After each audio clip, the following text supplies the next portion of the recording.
Let's look at the translation for part 3 of chapter 1.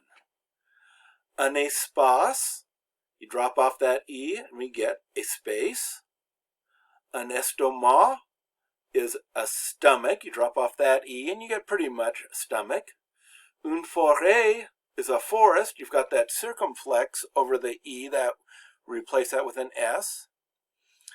Une île, you've got a circumflex there, put an S after that, and you can kind of get island.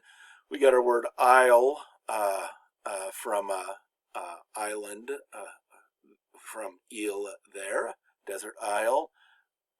Désengager is to disengage. There's a little change in spelling there.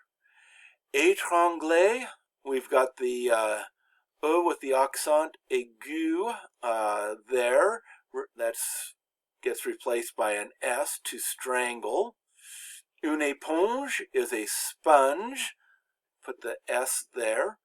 Un mât, you put the S after the A because there's a circumflex there, and it's a mast or a flagpole. Coûter is to cost. Again, that circumflex is replacing an S.